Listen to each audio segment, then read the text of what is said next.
News Talk 610 AM and 102.1 FM. KVNU.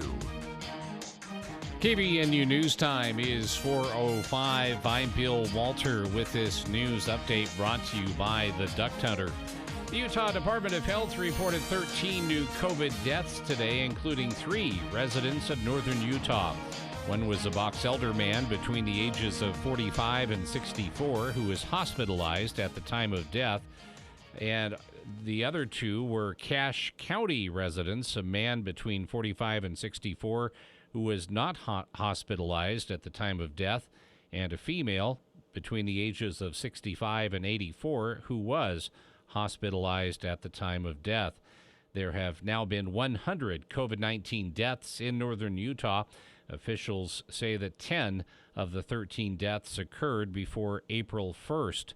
Utah's statewide COVID death toll stands at 2,217.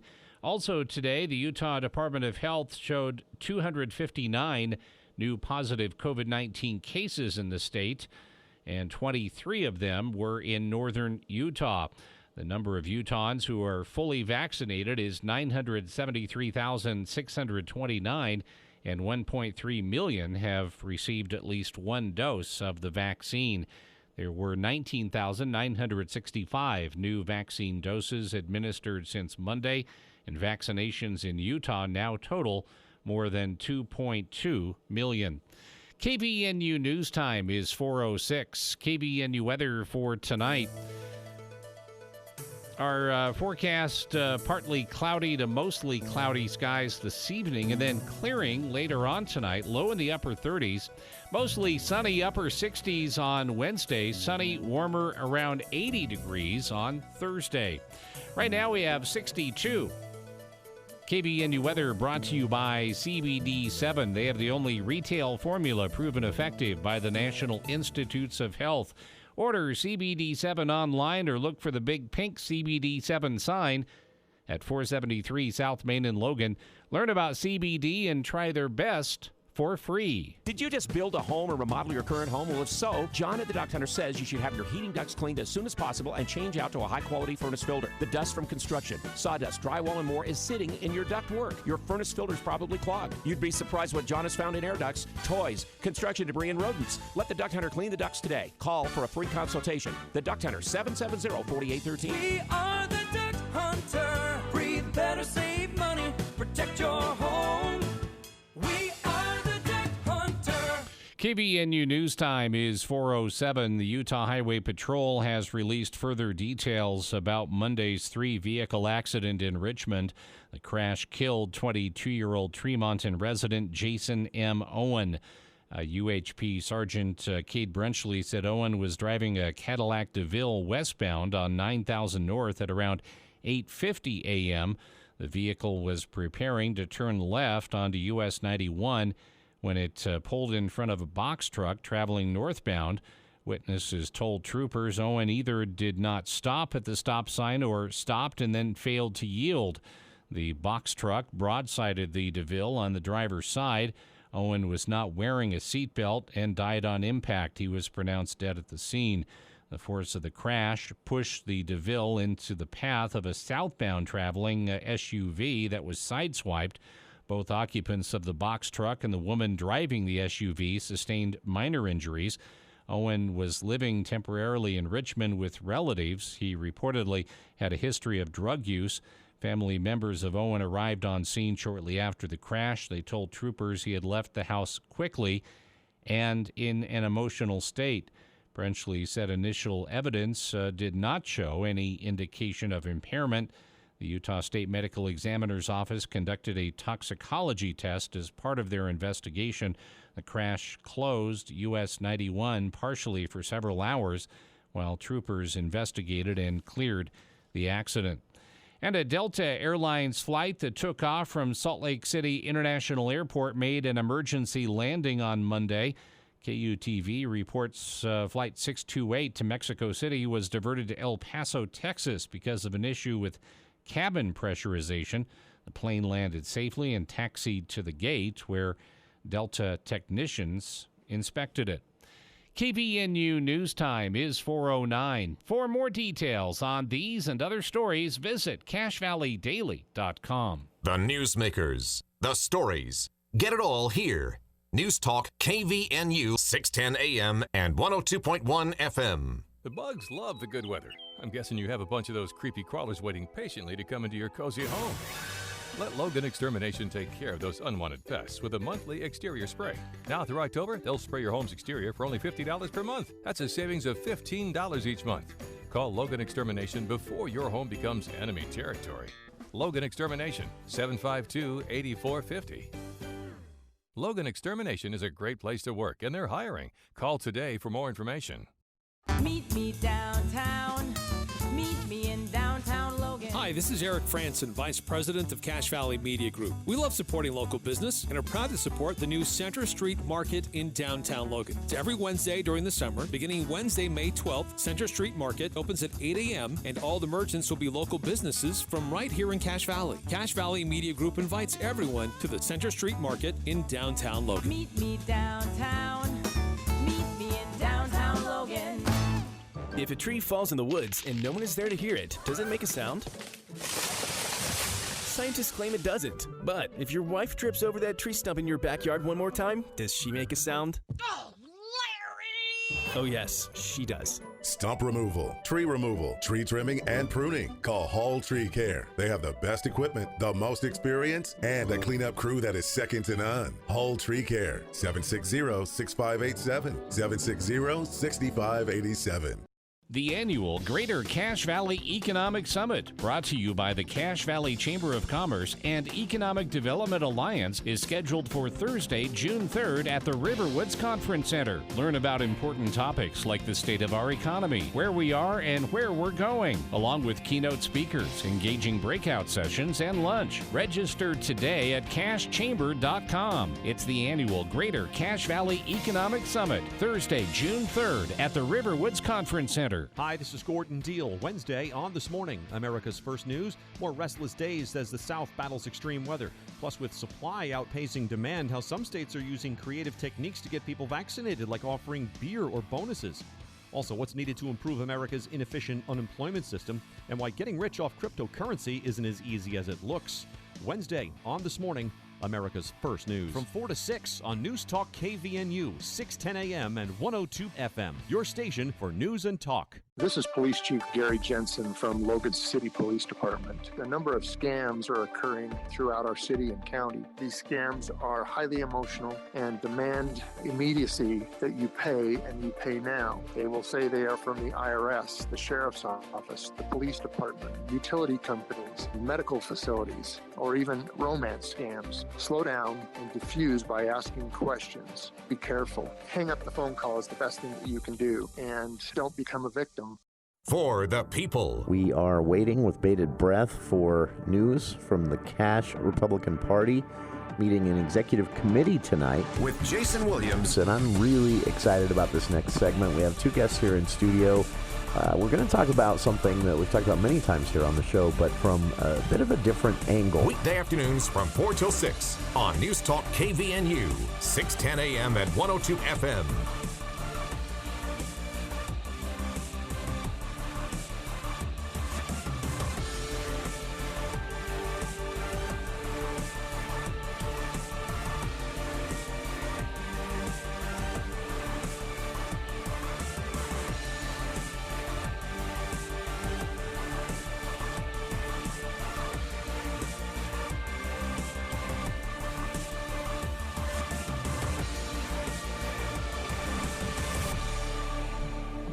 Welcome to KVNU's For the People.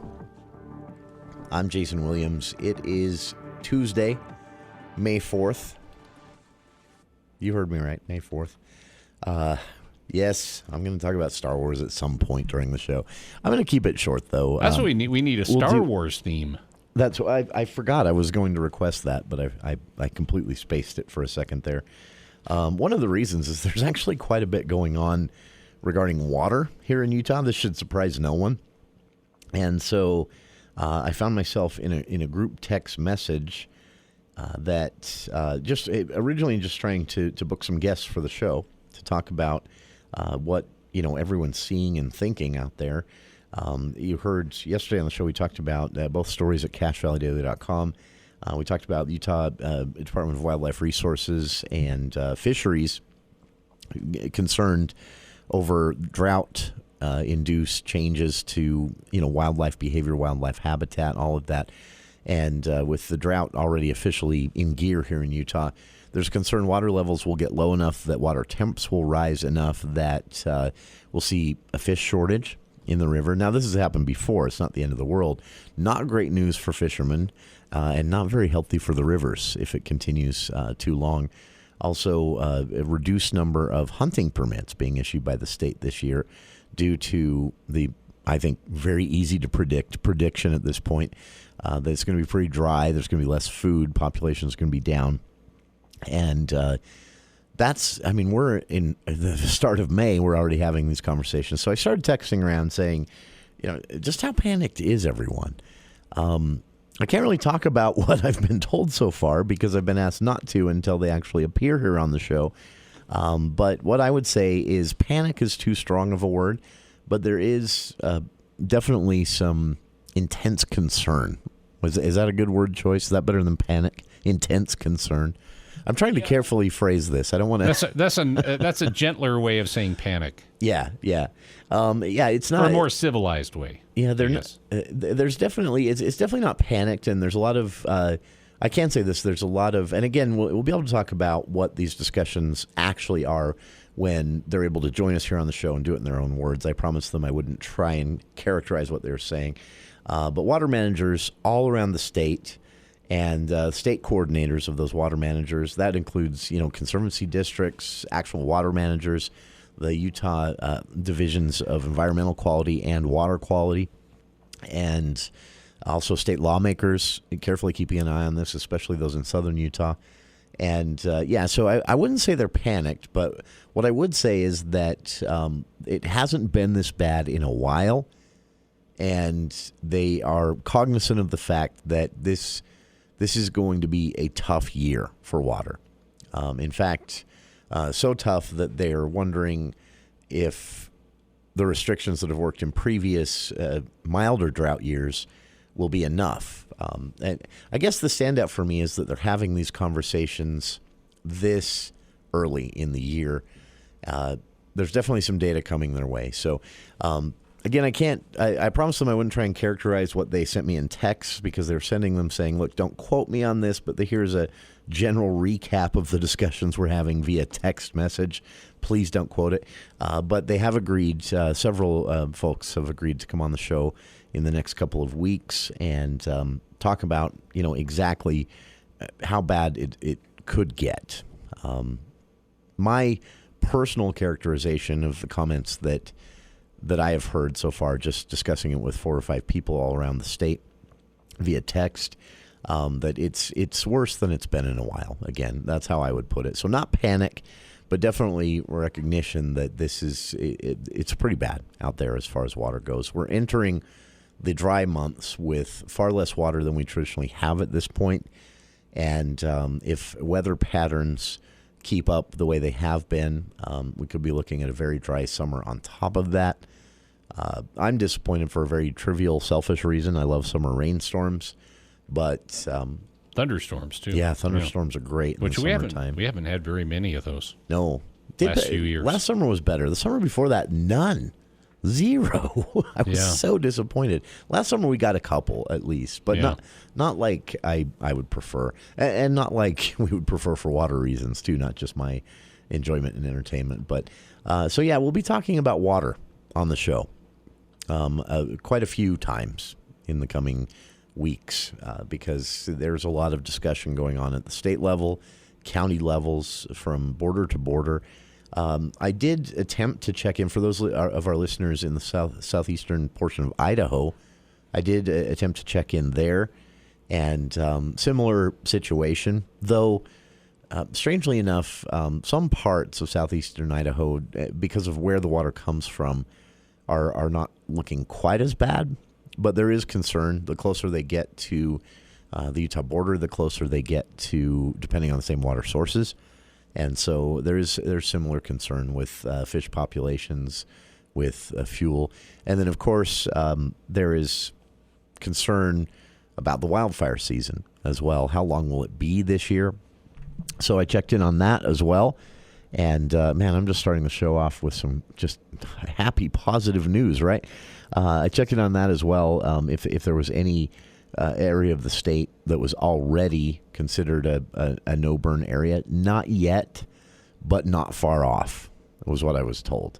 So there are some specific areas that are perpetually no-burn for various reasons. But as of yet, the state forester and fire managers throughout the state from the county level on up, no specific designations of no burn yet. But again, what I was told is it's likely not far off. And we're just in May. So the wildfire season could be lengthy this year, could start very early and run into the late fall. So there's generally concern all around. So happy Tuesday, everybody. On the bright side, this could change at the drop of a hat.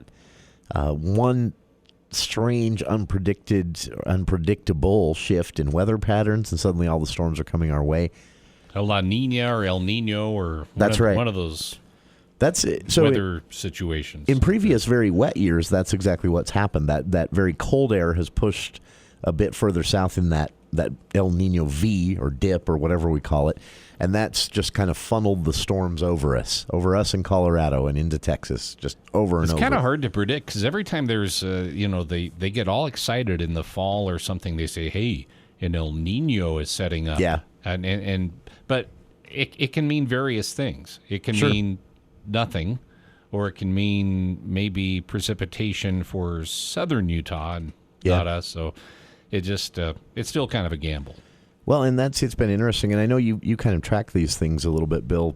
Find them interesting, but sort of not the opposite, but a very different thing is happening this year. So all the storms, Texas is just getting slammed.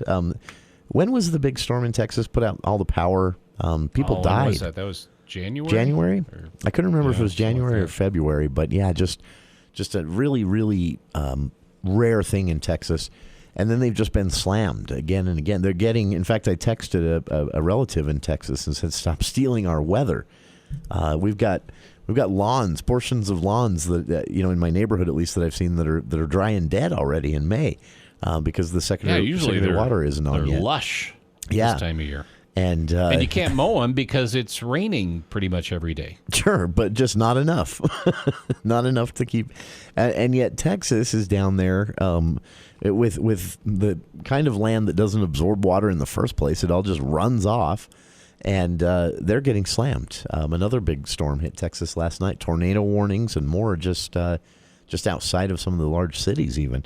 So not that we want tornadoes, but the storms would be nice. So, yeah, it's interesting. The weather patterns are just different enough this year that all of the storms are just skipping over us. They're going much further north over Utah and even Idaho, and then not dipping down until they get to the central portion, and then dipping down very quickly, going straight down from like the Dakotas to Texas and completely skipping the Intermountain West. So that could change at the drop of a hat. But if it doesn't, like I say, there's a lot of concern out there and already ramping up for what could be a lengthy wildfire season, what could be very early restrictions on watering, things like that. What could even at a certain point, something the state's talking about, be an ask that certain growers in the agricultural world hold off on certain crops that are water intensive, which could mean impact on families. So again, none of that's happening yet, but all of that being discussed. And we'll get to specifics. Again, we've got several guests that want to talk about this from the local level onto the state level, and they'll be joining us in the coming weeks just to kind of lay out how bad this is. I, again, wouldn't call it panic, but some intense concern about all of it.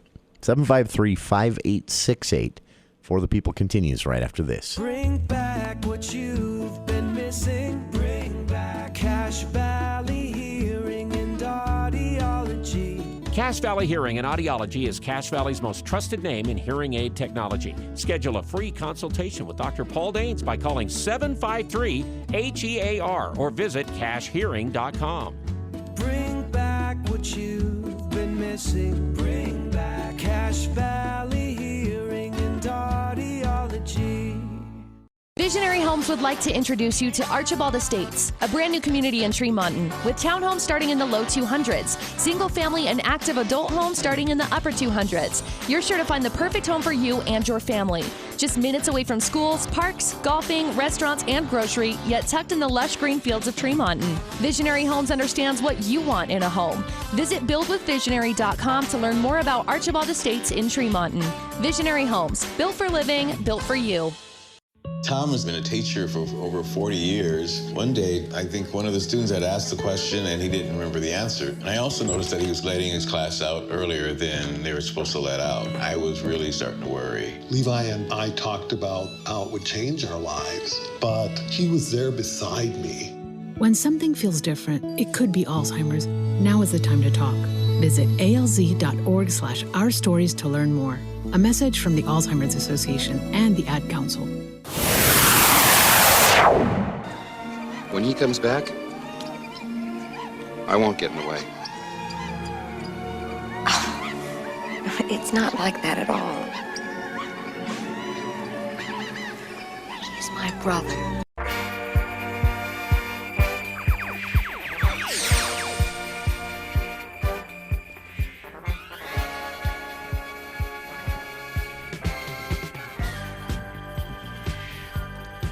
Welcome back to KVN News for the People. Happy May 4th, everybody. I'm not going to say it. I want to say it. If Andy was here, he'd say it. But I'm not going to say it. Just happy May 4th. It is Star Wars Day. For those not familiar with the history, of course, this was traditionally Star Wars movie premiere time. And so it just kind of became a thing. May 4th, the original release. Oh, was it? I just thought because it was, May the 4th, blah, blah, blah. Oh, I just thought it just lended itself to that. So it was, so Star Wars did initially cut the original Star Wars, 1977? It was, yes, and it was, I'm going back here. Trying to think, see if I can find, I used to know the first theater even where this was. Anyway, It's an unofficial holiday. It's not actually acknowledged by Disney or Lucasfilm or even George Lucas when he was at the helm of the Star Wars franchise. But it's an original line of dialogue in that first movie. It's kind of like National Burger Day or something. Not an official holiday. Yeah. But people acknowledge it, mostly radio people. It's pretty widely celebrated, honestly. It really kicked off, though, when surprisingly it kicked off when it was tied to, because of course that anniversary for years was never celebrated, but it became a thing when it sort of got embedded with some UK politics. The United Kingdom's Conservative Party, which is not what you think, it's the Conservatives in the UK are like the moderates here in the U.S.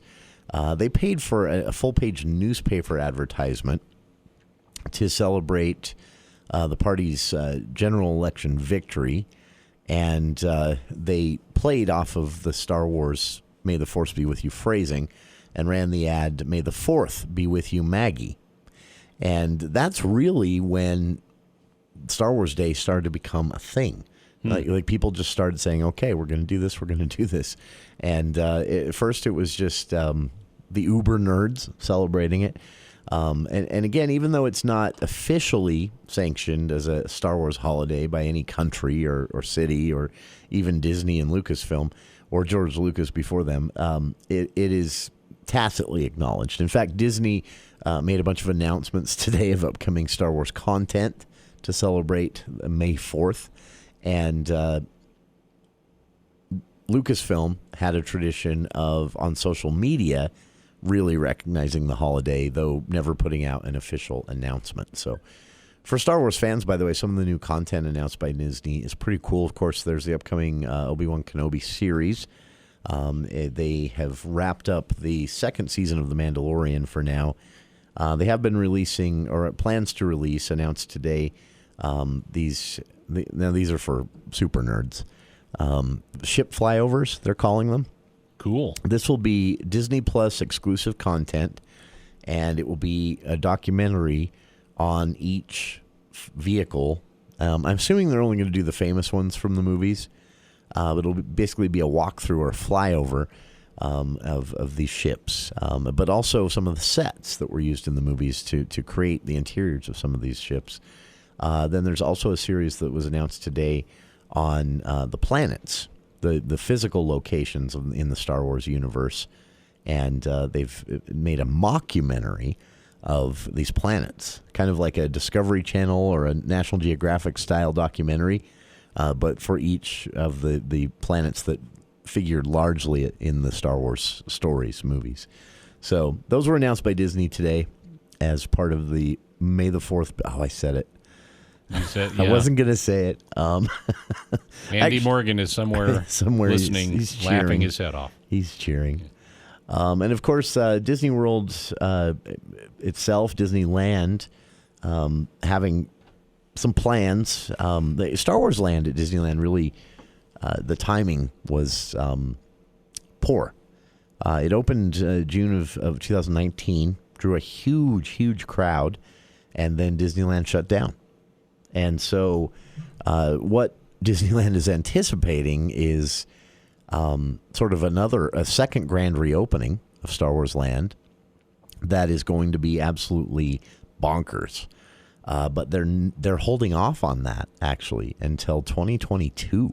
Now, Disneyland itself has opened Reopened. to a 30% capacity or something like that. It's very limited. And my understanding, I haven't tried myself or spoken with anyone who has, but some of the reading I've been doing, it is apparently pretty tough to get tickets. These are being gobbled up online quicker than you can imagine, or maybe not. But yeah, 30% capacity. To me personally, what a perfect time to go to Disneyland. I would probably pay 3 times the regular price to get a ticket to Disneyland when it was only 30% full. I think that would be amazing. And I'm sure they'd be happy to sell that to you at that price. Oh, sure. As well. I'm sure they'd let me purchase them for that much. But some things are closed. A lot of if you are a fan of Disneyland's food and dining experience, never really been my thing. And I'll be fair, I've only been there twice in my life, so I'm not a super Disney fan. Maybe I shouldn't poo-poo the food, but I know a lot of people that really like that. It's part of the experience for them. A lot of that stuff is not operating in this limited capacity. There is food. The pretzels in the shape of Mickey Mouse ears. Yeah, I think they have those. I would guess they have those. So there are a lot of changes because they're still being careful to keep people socially distant. Masks are required, and 30% capacity at Disneyland. But still, I mean, if you're just a Star Wars fan and you wanted to go check out what they've done with the now 2-part Star Wars Land feature, or 2-feature Star Wars Land that they have there, 30% capacity at Disneyland, probably the best experience you're going to have at Disneyland. So, yeah, good luck if you're looking to buy tickets. Star Wars fans right now are screaming at me that we're talking about Disney so much on Star Wars Day, but hey, it's part of the package now. And personally, I think I like what Disney's done with Star Wars. Well, it's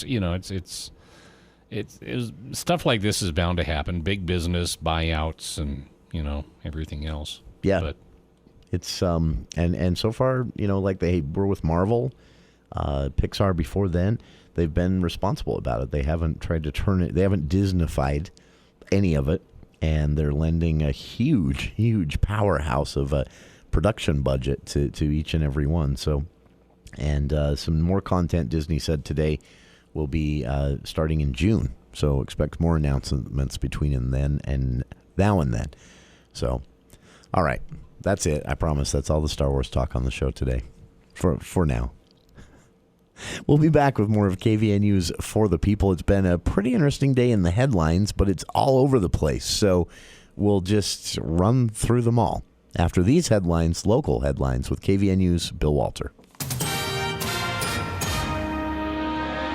Thank you, Jason. KVNU News Time is 4:34, and the news is brought to you by U&I Furniture.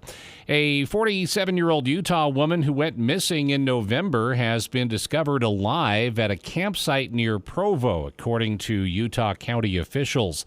Authorities found her living in a tent while looking for a drone that crashed during an aerial search of the area Sunday afternoon and took her to the hospital. Utah County Sheriff Sergeant Spencer Cannon says that she was underweight and weak, but otherwise uninjured, having relied on grass, moss, and water from a nearby river during the 5 months she was missing. A statement from the sheriff's office says that she may be struggling with mental health challenges and that her disappearance was intentional. 7 people who risked their own health and safety to help and protect others during the coronavirus pandemic will receive Profile Encourage Awards next month from the John F. Kennedy Library Foundation. The foundation today said the recipients include Michigan Governor Gretchen Whitmer, along with a grocery store owner, a delivery driver, a nurse, and an activist. They will be honored along with U.S. Senator Mitt Romney during a virtual ceremony later this month. The Utah Republican in March was named the recipient of the annual award created by the family of the late president for public figures who risked their careers by embracing unpopular positions for the greater good. And Idaho authorities say 3 people have died and several were injured in a 7-car crash on a highway over the weekend. Idaho State Police said a semi-truck, 2 passenger cars, 3 pickup trucks, and an SUV crashed Saturday afternoon at around 4 near Mountain Home, Idaho. It's unclear what caused the pileup, but police believe that severe weather was a potential factor at the time. KVNU News Time is 4:36. U&I Furniture works hard at stocking up on what customers want. If you shop their store and see something you like, you can purchase it and take it home. U&I has a great selection of popular styles of sectionals and bedroom sets. And if you're looking for a chair, they have hundreds of chairs. U&I also wants you to know the technology of beds has changed so much. So if you're sleeping on an old mattress, you might consider a new one. And U&I has the full line of Maloof line of mattresses, sheets, pillows, and adjustable bases. If you're furniture shopping, you'll find a better buy at U&I Furniture, downtown Logan. KVNU weather for tonight, mostly cloudy this evening and then clearing, overnight low in the upper 30s, and then sunny tomorrow, upper 60s for the high, sunny, warmer around 80 for the high on Thursday. It's been to 64, it's 62 right now at KVNU. KVNU weather brought to you by Maple Spring Senior Living. Transitional rehab is perfect for an aging loved one recovering from an illness or surgery. They offer speech, occupational, and physical therapy, pain management, help with medicine, and 24-hour access to care. Learn more at maplespringsnorthlogan.com.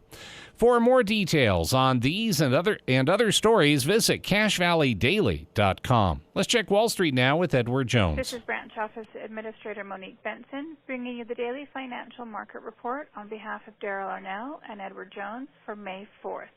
Equities were broadly lower on Tuesday, with the S&P 500 falling 0.7%, though the Dow managed to add 20 points. There's no major shift in the investment narrative. However, comments from Treasury Secretary Janet Yellen weighed on the markets as she noted that interest rates may need to increase a bit in order to prevent the economy from overheating. We don't think this changes the Fed's interest rate policy approach, but it is a reminder that the strong economic rebound will be accompanied by some bouts of anxiety over inflation. Nonetheless, stocks remained perched at an all-time high despite today's weaknesses. The Dow closed up 20 points at 34,133. The Nasdaq closed down 262 points at 13,634, and the S&P 500 closed down 28 points at 4,165.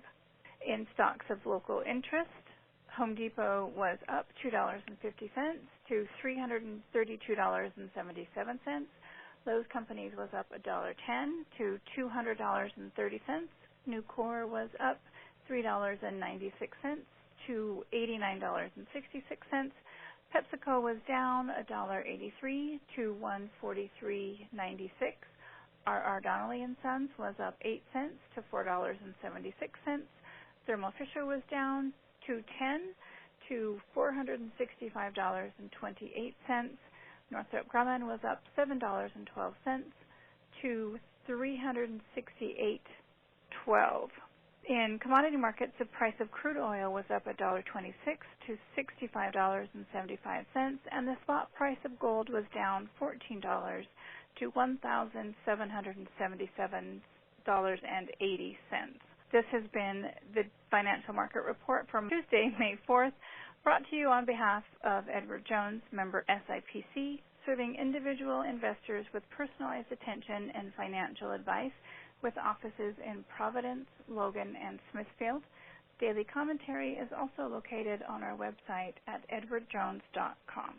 Pristine wilderness can still be found in the West, where creeks run freely and historic apple trees still bear fruit. Maple Creek Ranch features breathtaking canyon views and opportunities for real estate development. 2.5-acre lots are now available with adjacent wilderness areas that provide endless riding and recreational possibilities. So find your piece of paradise just 35 minutes from Logan at Maple Creek Ranch. Schedule your appointment online at maplecreekranch.net.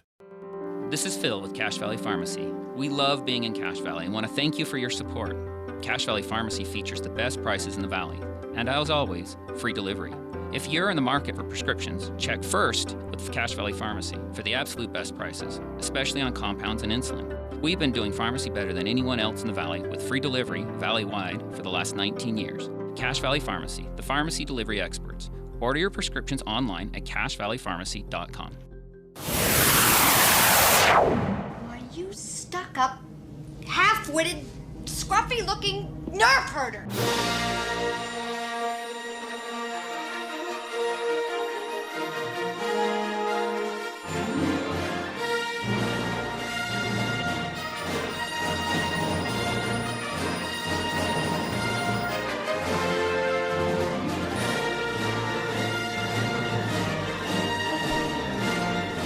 Welcome back to KVN News for the People. It is also, in addition to Star Wars Day, it is also National Teacher Appreciation Day, and that's being recognized throughout the state. And that's something everybody can get behind. That's right. And like every Appreciation Day or every Awareness Month or something like that, it gets a lot of lip service from elected officials. So they've all mentioned it, and they've all discussed it, but there's little as far as, policy ever mentioned in these things, what they plan to do to, meet some of the challenges that our teachers face these days. Utah is still, now this comes, last week we had some really good news. Despite what you would assume, teacher retention throughout 2020 was actually up 2%. But Utah is still undergoing a teacher shortage. There aren't enough teachers to fill the necessary jobs. And so the legislature tried a bit to uppay a bit to attract more candidates. There's plans to get back to that in future sessions, but that'll be, almost a year from now. The profession itself has nationwide, not just in Utah, been bleeding people and faces for a long time now. It's a difficult profession, I would assume, and it's become, unfortunately, a very political profession. You also, as a teacher, are now seeing measures being taken to stop school shooters, and security equipment being mounted on the doors in classrooms. Kids coming to school with these Kevlar backpacks. Life in America, basically, and all of that, I think, factors into, I don't know. I don't know what the solutions are, but we definitely need to have a conversation about it, because all of us should be scared of any kind of world in the future in which there just aren't teachers or kids are just sitting down in front of a computer. I think that's one of the biggest takeaways from 2020 because I was kind of on this bandwagon myself a little bit, that technology was going to become a larger part of the classroom, which it will. But I was kind of on the bandwagon that it'll become a larger part of the classroom to the extent that, something like a teacher shortage you could weather, because you could actually have kids learning in various different ways using technology throughout the school day. Maybe you need less teachers. 2020 was a slap in the face on that. Made that look really naive. Because in 2020, we basically put every kid online, in a lot of states at least, for a few months. And it did not go well at all. So I think there's some renewed appreciation out there right now for the in-person classroom. There's some renewed appreciation out there for the actual teacher, the person standing at the front of the class instructing. And I think that as we continue to learn more, as we start to see reports from the Utah Board of Education on, grades, attendance, all of that stuff, which we'll see sometime this fall. Yeah, I think we're just going, I think it's just going to be hammered home again and again that the lesson of 2020 when it comes to teaching, a lot of lessons from 2020, right? But when it comes to teaching here on Teacher Appreciation Day, I think the lesson of 2020 is going to be that in-person learning is far better than any other. And that requires a teacher. And I think something that was pretty obvious in 2020, classrooms in Utah are too big. They're far too large for the learning environment. That's something state lawmakers are going to have to get far more serious about as they grapple with some of these things. So, but again, some good signs in Utah. The legislature increased education funding again. I mean, they I don't mean to take the glory away from on this, because they make a big deal out of it. They pat themselves on the back a bit for increasing funding that they have to. I mean they're funding growth. So yes, they're increasing the education budget every year, but they have to. This is covering new growth. This is covering a larger number of students in the K through 12 system each year. So it's not everything they could do. And so some of the things the state has tried, they tried opening up teaching a bit. Well, they did open up teaching a bit. So far, that hasn't made a dent. And lawmakers are a bit flummoxed by that. By opening up, I mean they made it easier to become a teacher in some capacities. Changing some of the rules on licensing and things like that. It didn't work. It didn't change a thing. So lawmakers now saying, okay, back to the drawing board on that. What can we do? What can we, what exactly would make a difference? And then the challenges, again, are high turnover and this ongoing teacher shortage in Utah. Some of the positive things that could maybe be lessons going forward. You have the, again, 2% increase in teacher retention. Over one of the roughest years to be a teacher, more teachers stayed in the job than in previous years here in Utah. Schools, last year, of course, being the exception, but school performance in Utah had been continuously ticking up. And we'd finally started dealing with some of the inequities in the school funding mechanisms here in Utah, processes and mechanisms that allowed for money to be directed and concentrated in ways that left some schools literally physically falling apart, while others, constantly got a new auditorium every time they wanted to change the color of the floor. So they've dealt with some of those things, and they've made great improvements in that way. And finally, here on Teacher Appreciation Day, a reminder: former Senator Lyle Hilliard would always beat this drum, just to remind everyone. But the Utah state budget, what the state spends every year, it is a huge, huge portion of it made up by education, or eaten up by education. It's not something that's going to change. one of the biggest factors on that is the fact that most years we have more kids in school than living, breathing taxpayers in the state. That puts a burden on that. But also, this was part of the tax reform debate. Should the state fund things differently? Should they look at funding things differently? Should they change? Some states depend entirely on property tax for funding education. Other states depend very little on property tax. Utah's kind of a hybrid in a way, but still less so than other states. I don't think we should change that. But if we don't change that, we've got to come up with something else to change, because this is going to get more expensive. It's going to eat up a larger portion of the state budget every year. The number of children is not going to decrease as a percent of population going into K through 12 at least.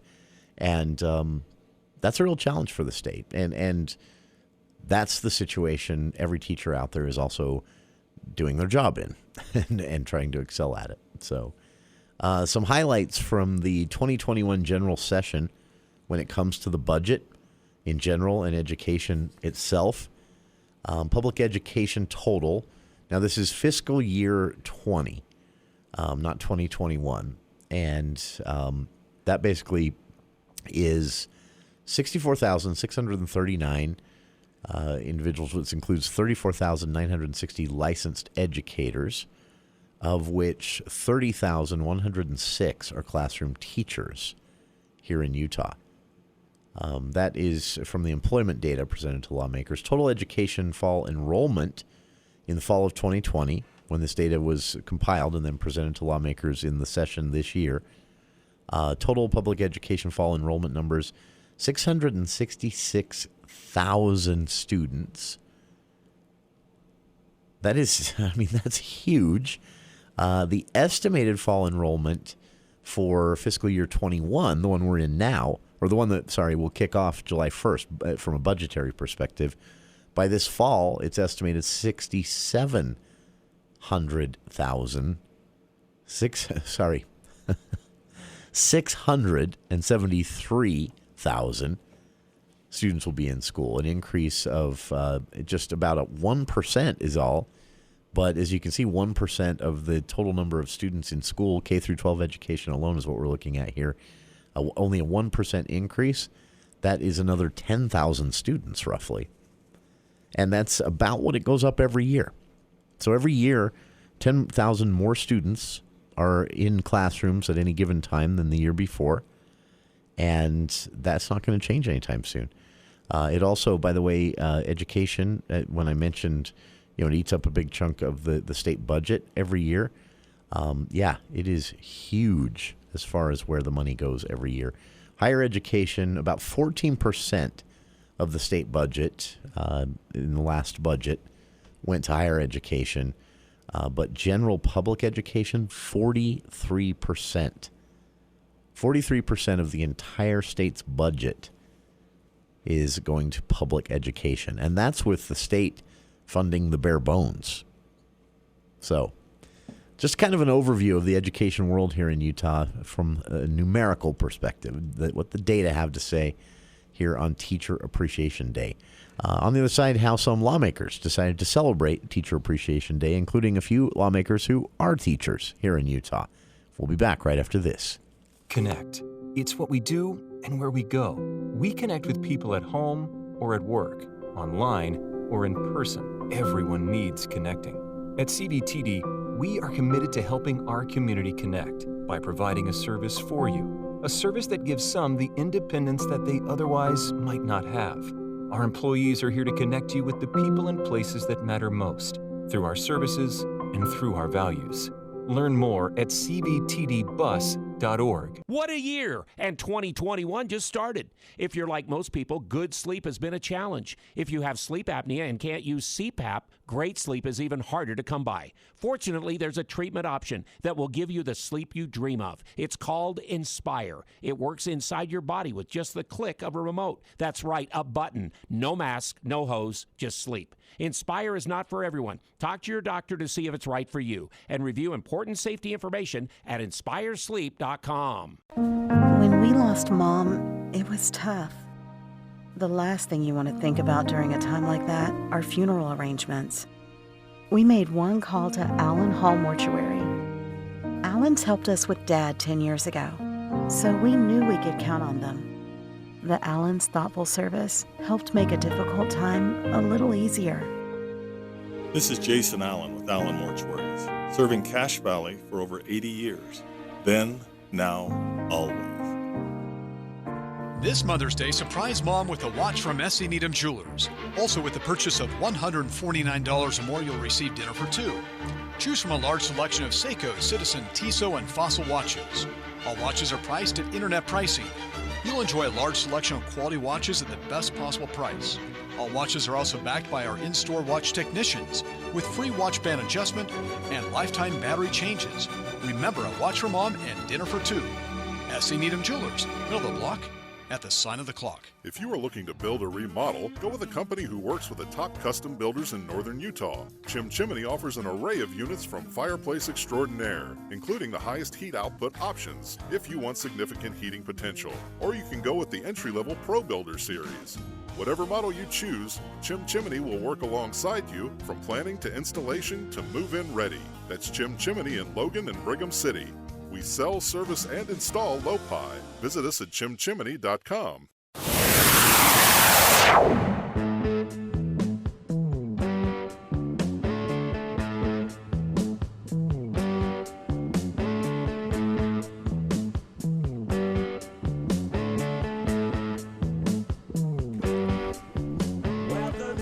Welcome back to KVNU's For the People.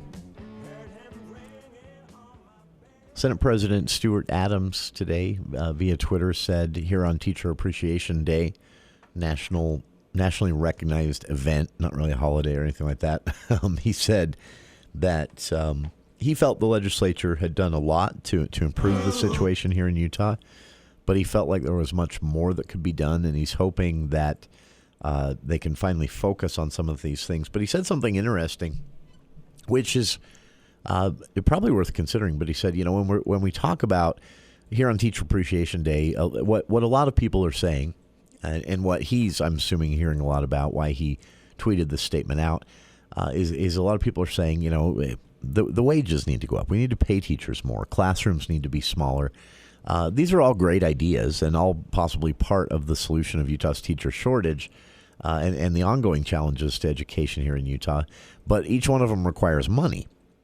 To get classrooms smaller, you actually need more teachers and in some cases more facilities. That's going to cost money.